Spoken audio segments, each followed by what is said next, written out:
Георгий, здравствуйте. Спасибо за предоставленную информацию. Сейчас я вам покажу, что я сделал. Вот это ваша табличка, которую вы прислали. Здесь информация по наименованию товара, вы знаете, по всяким характеристикам и где находится этот продукт. Я здесь создал более расширенное наименование материальной ценностью, которую вы видите, я тут добавил характеристику и где она находится, в каком помещении на улице Успенской.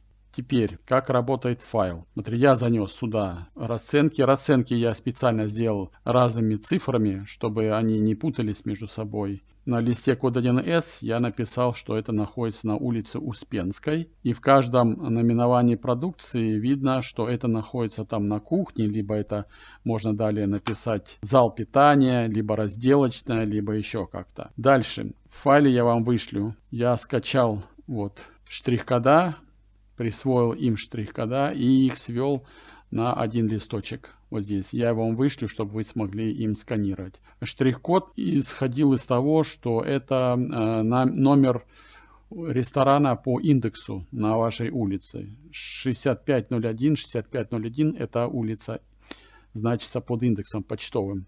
А 1, 2, 3 в конце это уже номер счета. Первая материальная ценность, вторая, третья и так далее. Теперь как это практически происходит на сканировании. Показываю. Становимся на эту ячейку. Берем сканер штрих-кода. И сканируем. Допустим, подходим к материальной ценности. И сканируем ту либо иную материальную ценность.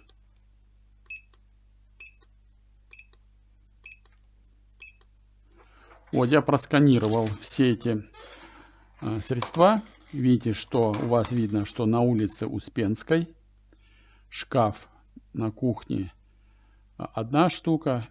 Было просканировано 14 наименований. Вот это их цена и стоимость. Если мы пойдем на листочек сравнения, мы видим, что по бухгалтерскому учету у нас значится стеллаж на кухне 2 штуки. А мы просканировали только одну. То есть, значит, у нас еще один где-то в запасе лежит. Нужно его просканировать. То же самое про весы настольные. У вас значится 4, а мы просканировали только один. Нужно еще где-то искать. И если мы пойдем на свод, то вот эти все просканированные позиции, они отображаются тут. На листе итоги. Отображается, что на улице Успенской просканированы вот эти вот штучки, вот это наименование в общей сумме 14 и на сумму стоимости оборудования на 2140 гривен 83 копейки.